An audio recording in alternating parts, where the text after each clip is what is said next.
Vous êtes fasciné par le paranormal et c'est bien normal. Oh ça y est, je commence avec mes vieux jeux de mots pourris, la vidéo elle a même pas 2 secondes. Oh. Si vous aussi vous avez une frustration immense à chaque fois que quelqu'un vous raconte une histoire paranormale parce que vous avez plus de questions que de réponses, on se calme, je suis là pour y répondre. Pas du tout. Au contraire, je suis là pour vous en apporter encore plus. Vous devriez connaître le principe. Je vais vous raconter 3 histoires qui font bien bader, qui font bien flipper. Installez-vous confortablement, mettez-vous sous la couette, éteignez la lumière et laissez-moi vous embarquer dans ce premier épisode de Sueur froide.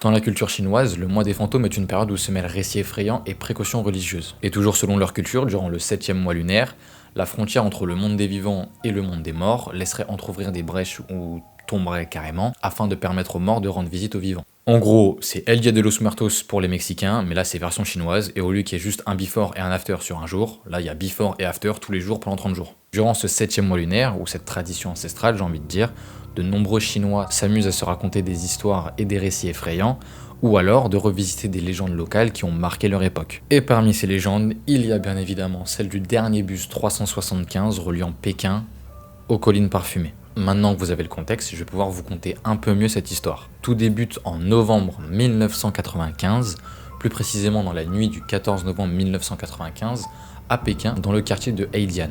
Les coups de minuit viennent de sonner et le dernier bus 375 en partance pour les collines parfumées entame son périple depuis son terminus situé près du parc de Yanminguan. Vous m'excuserez de la prononciation. Au même moment, 2 arrêts plus loin, une vieille dame discute avec la seule autre personne présente à son arrêt de bus, un jeune homme. Lorsque le bus arrive à leur hauteur, ce sont les premiers à monter. Seule la contrôleuse et le chauffeur sont présents à bord pour le moment. Très vite, le bus commence à se remplir, un couple monte, puis un homme seul, et enfin une dame, pareil, seule, qui monte dans le bus un peu plus loin. Mais alors que le chauffeur continue son voyage sur une route totalement déserte et que le véhicule est frappé par un vent totalement glacial, il remarque 3 silhouettes au bord de la route et décide quand même de s'arrêter malgré qu'il n'y ait aucun arrêt à cet endroit. Dès que ces 3 individus montent, une atmosphère assez lugubre se fait sentir. Il faut savoir que parmi les 3 individus, il y en a un qui a l'air d'être complètement torché. Ce sont ses 2 amis qui sont obligés de le soutenir. Il a la tête complètement penchée vers le sol, à tel point que les autres passagers sont incapables de voir son visage. Mais ce qui est d'autant plus étrange, c'est leurs vêtements. Les 3 portent des robes longues, typiques de la dynastie Qing. Alors, la dynastie Qing, qu'est-ce que c'est? C'est une période lointaine de l'histoire chinoise qui a duré de 1644 à 1912. Là, on est en 1995, donc autant vous dire que plus personne ne porte ce genre de vêtements, et dans le bus, un peu tout le monde les dévisage. Plus le chauffeur continue son voyage, et plus l'atmosphère continue à être lugubre. La contrôleuse essaie de rassurer un peu tout le monde comme elle peut, en disant que ce sont des acteurs qui reviennent de tournage et qui ont fait la fête. Comme je vous l'ai dit, il y en a un qui a l'air d'être complètement torché, et simplement, ils ont oublié de se changer. Et j'ai envie de vous dire, en soi ça se tient, s'ils ont envie de faire du cosplay, bah laissez-leur faire du cosplay. Pendant plusieurs minutes, il ne se passe rien, quand soudain la vieille dame se lève et hurle sur le jeune homme « Rends-moi mes chips ». Attends, mais c'est pas ça? Non, rends-moi mon portefeuille. Évidemment, le jeune homme, il ne comprend pas, il a rien fait, donc défend comme il peut. J'ai rien fait, vous êtes folle. La contrôleuse essaye tant bien que mal de calmer le jeu, mais rien à faire. La vieille dame insiste pour descendre du bus afin qu'elle puisse aller voir la police. Vu qu'elle faisait chier absolument tout le monde, le chauffeur décide de faire descendre le jeune homme et la vieille dame. Une fois les 2 descendus du bus et que celui-ci s'éloigne dans la pénombre, la vieille dame se retourne toute souriante vers le jeune homme et lui dit « Remercie-moi, je t'ai sauvé la vie. On est au milieu de nulle part, je sais pas comment je vais rentrer chez moi. On est en novembre, il fait froid, et toi tu viens de me sauver la vie. » La vieille dame le regarde, elle a l'air d'être totalement effrayée par ce qu'elle a vu, et elle lui dit calmement « Lorsque... » Je vais pas faire la voix de la vieille dame. Lorsque ces 3 personnes sont montées dans le bus, un coup de vent a soulevé leur tunique, et j'ai vu qu'ils n'avaient pas de jambes, ce qui signifie tout simplement que ces 3 personnes ne sont pas humaines. Alors, hormis le caractère complètement what the fuck de sa réponse, si jamais madame, vous avez un problème contre les unijambistes, c'est pas comme ça qu'on fait. Et surtout, on n'amène pas un jeune en milieu de nulle part alors que lui, il avait rien demandé à la base. Alors je rigole, mais l'histoire ne s'arrête pas là. En effet, le dernier bus 375 du 14 novembre 1995 disparaît et est retrouvé seulement 2 jours plus tard, gisant au fond du réservoir de Miyun. Ce qui est totalement intriguant avec cette affaire, c'est qu'il a été retrouvé à l'opposé de la destination où il était censé arriver. Mais vous allez voir, les enquêteurs vont trouver d'autres trucs qui n'arrangent pas les réponses de nos questions. Déjà, lorsqu'ils examinent la partie mécanique du véhicule, ils vont trouver à la place de l'essence du sang humain frais qui plus est. c'est-à-dire qu'il a été mis là il n'y a pas très longtemps, et en très grande quantité, parce qu'un réservoir de bus, ça peut parfois faire 100 litres, voire 120 litres. Ensuite, il y a les caméras. Pour se rendre au réservoir de Miyun, donc là où était retrouvé le bus, il y a différentes caméras qui retracent le trajet. Aucune trace du bus 375 sur ces fameuses caméras durant les 2 derniers jours, ni même après ou avant. Le mystère reste entier, on ne sait pas comment est-ce qu'il est arrivé là, on ne sait pas pourquoi est-ce qu'il est arrivé là. Et enfin, pour moi, le plus intriguant, ce sont les 3 corps qu'on a retrouvés. Les 3 corps qui gisaient au fond avec la carcasse du bus. Le corps de la contrôleuse, du chauffeur et d'un homme qui n'est aujourd'hui toujours pas identifiable. Pour moi, c'est probablement l'homme qui est monté seul juste après la vieille dame et le jeune homme. Mais ce qui intrigue le plus les enquêteurs, et aussi moi, c'est que leur décomposition a déjà bien commencé. Comme si ça faisait 3 semaines qu'ils étaient là et pas juste 2 jours. Et les médecins légistes sont formels, malgré la composition de l'eau, qui pourrait certes accélérer la décomposition des corps, en aucun cas les corps devaient être autant décomposés. Voilà, on passe tout de suite à la deuxième histoire qui a une mécanique totalement différente et qui, moi, me fait bien bader. Pour le bien de cette histoire, et c'est juste parce que j'en ai envie, on va appeler le narrateur Henri. Donc au moment de l'histoire, Henri a 8 ans et il nous explique que ça lui arrive souvent de se réveiller la nuit en sursaut sans réellement savoir pourquoi. Ça doit certainement aussi vous arriver de temps en temps, vous cauchemardez mais vous ne savez pas de quoi est-ce que vous avez rêvé ou de quoi est-ce que vous avez cauchemardé. Mais bon, lui apparemment ça arrive plus que la moyenne parce qu'il dit que ses réveils nocturnes sont devenus carrément habituels. Il nous explique aussi que d'habitude il arrive rapidement à se rendormir et vu que c'est devenu une habitude, ça ne le dérange absolument pas. Mais alors qu'une nuit il se réveille en sursaut comme à son habitude, cette fois-ci, il n'arrive pas à se rendormir. Il est allongé sur son lit, il fixe le plafond et il écoute le silence oppressant de sa maison. Mais tout d'un coup, le silence est rompu par un bruit de pas qui intrigue Henri. Il nous explique que pour le moment, ça ne l'a pas vraiment inquiété puisque des membres de sa famille se réveillent souvent le soir et passent devant sa fenêtre. Mais là, il est 2h du matin et les bruits de pas sont lents, lourds, comme si quelqu'un voulait faire prolonger l'attente.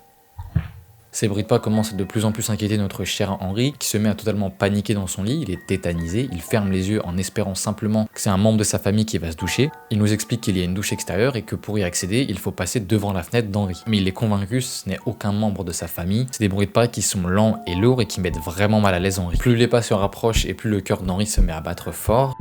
Il essaye tant bien que mal de se rationaliser en disant que c'est son esprit qui joue des tours parce qu'il est fatigué, faut qu'il essaye de se rendormir. Il ferme les yeux le plus possible tandis que les pas sont de plus en plus forts et de plus en plus proches. Mais alors que les bruits de pas semblent passer devant sa fenêtre, tout d'un coup, tout s'arrête.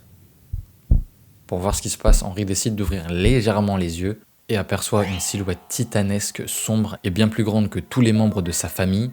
Il la décrit portant un chapeau, des vêtements luxueux, ce qui contraste étrangement avec l'heure et l'endroit où il est. Henri est totalement tétanisé dans son lit, il feint le sommeil et laisse ses yeux fermés en espérant que la silhouette se remette à marcher, mais au lieu de ça, il a l'impression que la silhouette se penche vers lui et tente de le regarder, comme si elle savait qu'Henri ne dormait pas et qu'elle faisait exprès de rester pour lui filer la trouille de sa vie. Et après quelques secondes, mais qui ont semblé pour lui une éternité, les bruits de pas ont repris, s'éloignant petit à petit de sa fenêtre. Une fois que le silence est totalement revenu, Henri évidemment est resté complètement figé dans son lit, impossible de se rendormir. Il a préféré attendre l'aube pour commencer à bouger et pouvoir se lever. Ce n'est que des années plus tard qu'il a eu le courage d'en rediscuter avec sa famille, et il explique que ce ne serait pas le seul à avoir vécu une expérience pareille, et chacun lui avoue qu'ils ont tous entendu les bruits de pas, et même son frère lui avoue avoir vu l'ombre passer devant sa fenêtre.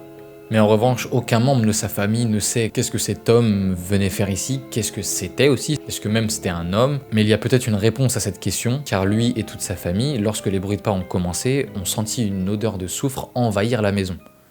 Est-ce que ça pourrait expliquer peut-être une hallucination ? Ça, je ne sais pas. Alors si je devais te donner un conseil, Henri, ferme tes volets. Ah mais au lieu de dormir la fenêtre ouverte, même le matin c'est chiant, t'as le soleil et tout, non. Ouais, ferme tes volets quoi. Bon, voilà, dites-moi vos théories en commentaire, on passe directement à la troisième histoire. La troisième histoire, c'est celle du sanatorium de Waverly Hills. Tout commence en 1883, lorsque Thomas H. Hayes, propriétaire d'une colline à Louisville dans l'état du Kentucky, décide d'y construire une résidence familiale ainsi qu'un bâtiment à but éducatif afin de pallier à la trop longue distance entre l'école la plus proche et Louisville. La première enseignante décide de surnommer l'école Waverly School, et quelques années plus tard, Thomas décidera de choisir le nom de Waverly Hills pour son bâtiment, qui sera gardé encore aujourd'hui. Au début des années 1900, dans le comté de Jefferson, dans l'état du Kentucky, une maladie extrêmement contagieuse touche la région, la tuberculose. L'épidémie se propage tellement rapidement que la région décide d'utiliser l'ancienne propriété de Thomas Hayes afin de le convertir en sanatorium. Le petit hôpital de fortune ouvre en 1910 et dès 1911 des travaux débutent afin de permettre l'arrivée de plus de patients. C'est ainsi qu'en 1926, ce qui était une simple résidence familiale et un tout petit hôpital de fortune se transforme en un gigantesque bâtiment de plus de 400 salles permettant d'accueillir de nombreux patients, et à cette époque c'est même l'hôpital le mieux équipé pour traiter la tuberculose dans le pays. En plus des 3 bâtiments qui ont été construits, une galerie souterraine de 150 mètres de long a été creusée sous l'hôpital afin de permettre aux médecins d'y amener les morts et ainsi ne pas affoler les autres patients. Mais certains patients qui étaient au courant de l'existence de ce tunnel ont décidé de le surnommer le tunnel de la mort. Grâce au progrès thérapeutique et aussi à l'avancée de la médecine, on a pu trouver un remède à la tuberculose, les cas se faisaient de plus en plus rares, les patients étaient mieux soignés et il a donc été convenu de fermer le sanatorium en 1961. Depuis 1961, de nombreuses personnes s'entendent à dire que le sanatorium de Waverly Hills est l'un des lieux les plus hantés du Kentucky. Cependant, les témoignages sont de plus en plus flous et de plus en plus farfelus. Sans forcément apporter de réelles preuves, les témoignages sont assez extravagants, j'ai envie de dire. On a par exemple des gens qui affirment avoir vu une ombre se déplacer dans la cafétéria, soi-disant d'un homme qui serait mort lors de son séjour à l'hôpital de Waverly Hills. Mais 2 histoires retiennent mon attention, et aussi celle de beaucoup de gens. La première histoire est celle de la chambre 502, située au 5e étage. Elle intrigue déjà parce que dans cet étage, il se serait passé des horreurs, comme de la violence envers les patients, de la violence physique, sexuelle et psychologique, et aussi envers les infirmières. Donc dans cette fameuse chambre 502, 2 infirmières se seraient suicidées. Alors pas en même temps, je vous rassure, mais la première se serait pendue suite à une grossesse involontaire avec le directeur de l'hôpital. Les 2 n'étaient pas mariés, et à l'époque, avoir un enfant sans être marié, c'était très mal vu. Elle a donc décidé de se pendre. Un peu radical, mais pourquoi pas. Quant à la deuxième, même si aujourd'hui on ne sait pas pourquoi, mais comme je vous l'ai dit, il y a eu des violences psychologiques, sexuelles et physiques, elle s'est défenestrée du 5e étage. Ce qu'il y a d'étrange avec ces suicides, c'est que certains témoignages disent avoir entendu « sortez, vous n'êtes pas les bienvenus, sortez, vous n'êtes pas les bienvenus » lorsqu'ils sont entrés dans la chambre 502. Alors est-ce que c'est vrai, est-ce que c'est faux? On ne saura pas, mais en tout cas moi je ne resterai pas dans cette chambre, hein. Personnellement 502... je prendrais la 503, peut-être qu'elle est mieux. Et le deuxième phénomène qui m'intrigue, c'est celui d'enfants qui seraient morts de la tuberculose lorsque le sanatorium était encore ouvert et qui vivraient encore sur le toit du bâtiment, chantant Ring Around a Rosy, qui signifie rond sur le dos de la main, et ce serait aussi la chanson que les infirmières leur auraient appris pour pouvoir passer le temps en attendant de pouvoir être soignés ou en attendant leur mort. Alors qu'en est-il du bâtiment aujourd'hui? Il a été racheté pour en faire un hôtel 4 étoiles, il est donc aujourd'hui en rénovation, et les ouvriers affirment avoir entendu les enfants chanter sur le toit, mais surtout aucun des ouvriers ne veut ouvrir et rénover la chambre 502 depuis qu'un de leurs collègues a décidé de se suicider, soi-disant à la vue de 2 ombres féminines qui lui criaient « Sortez, vous n'êtes pas le bienvenu ». Bah voilà, vous savez où choisir vos prochaines vacances, pas dans le sanatorium de Waverly Hills. N'hésitez pas à me dire en commentaire vos théories les plus folles sur ces 3 histoires. Dites-moi aussi si elles vous ont plu, pensez à liker, à vous abonner et à activer la cloche. On se dit à la prochaine, c'était Assini.